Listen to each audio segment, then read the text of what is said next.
Hey, what's up, guys? Everyone here, and today I'm going to be speaking to you about brainwashed. The author is Ben Shapiro, and he basically speaks about what's happening within the universities of the United States. The youth is basically being brainwashed, and I do recommend this book. This book is very much a must-read. It's a very well done book. Ben Shapiro does an amazing job in getting the facts.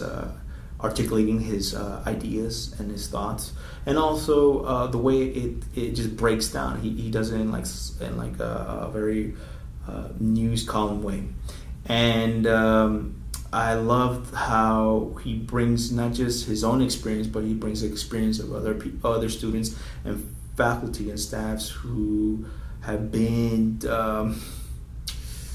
you could say, on the sideline. He speaks about how professors and faculty staff and also students are being told and are being preached that Marxism, socialism, homosexuality, and pedophilia, stuff like that is basically promoted. It's promoted. He also gives really good examples about when he's in certain classes and professors were actually singing socialist songs to the students. Socialist anthems of socialist nations from the past, like the USSR.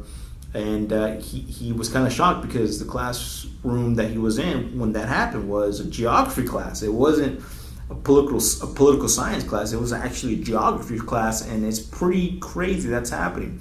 Another thing that he speaks about how certain faculty can't really express themselves or can't say anything that goes against what their peers believe because they might get fired or they might be ostracized. Another thing that he speaks about is how certain things that they promote, if a student's against it or if a student doesn't agree with it, they automatically are, you can say, blacklisted. For example, when he did an article about how he's not for a Muslim group or a Muslim organization, and at the UCLA when he was there back in 2000 and I think 2001, he was basically fired. He was fired for just expressing his own views. And he also, at that time, it was the UCLA, the Bruins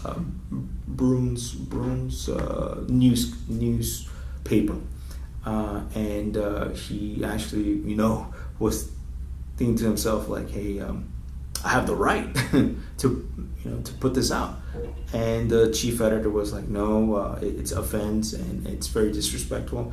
So he actually went out of his way and went to a friend and said, "Hey, can we speak about this on one of your radio time?" And he's like, "Yeah, sure." So he came in with one of the staffs of the Bruin newspaper at UCLA, and they had like a discussion of why couldn't he, print it out.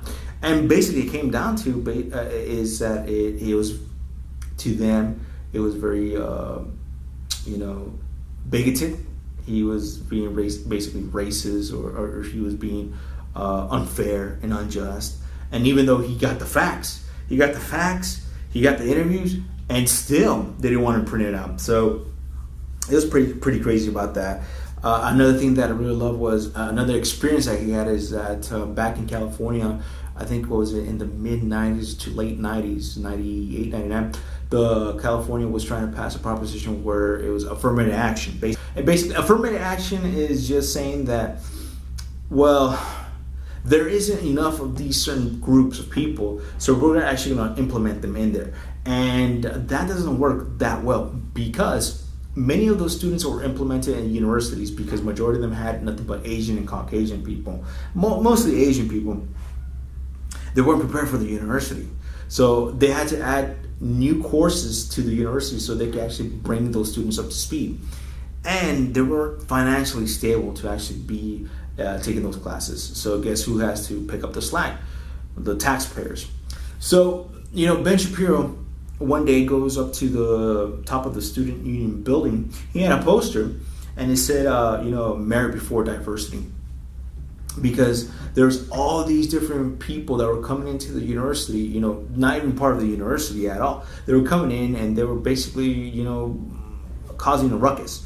And they were attacking attacking the students, telling them, you think you're better than me because you're rich and you're white and blah, blah. And the sad part about it was a majority of the students at UCLA, and still is, are, Asians. They're Asians. They're not, racist KK members. They're Far East people or descendants of Far East. So Ben Shapiro's up there on the student union, having his poster, and it just drove those people wild. They were just, they went crazy, and he decided to confront them, and it got so crazy that they all surrounded him, and they were ready to beat him up. But thank God that didn't happen. But it was just how much of what is happening within the universities, and the thing is that so many of the staff and professors approved of that, approved of actually passing affirmative action. Now, there are certain professors that actually came up in the book, and they basically agree with Ben Shapiro. They do think that the universities have become so biased that there isn't actual different views being spoken. It's just one view, and but they couldn't do much about it, because if they did do something about it, that they will actually probably lose their jobs, or if not, will be cut down by the staff or the faculty.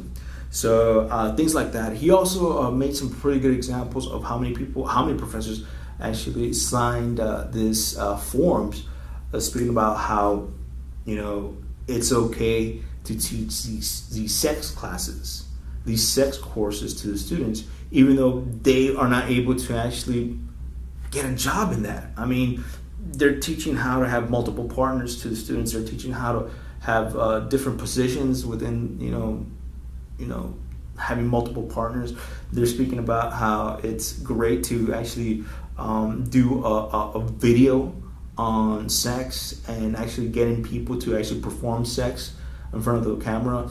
And these students are just being brainwashed. Basically, they're being told that everything that the United States is built on is evil and wicked. The Constitution, forget the Constitution. Christianity, they're nothing but bigots. They're nothing but racist bigots, and that has to be erased off the face of the earth.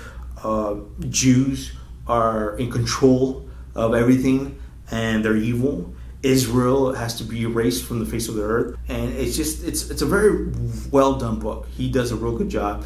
Like I said, he puts in his wit, his sarcasm in the book, and it's very much a must read. I recommend it. It's for the family. It's for those. If you have a son or daughter that's actually going into the university, this is a must book.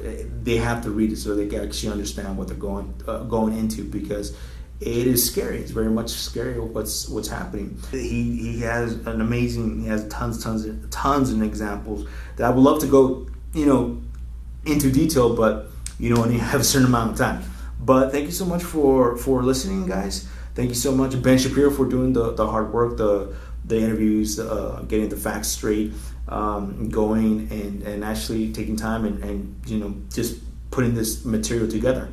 I know it was a lot of work, a lot of time, but I do appreciate it, and I think a lot of the other people that actually written or have read your book do also appreciate it, and I thank you so much.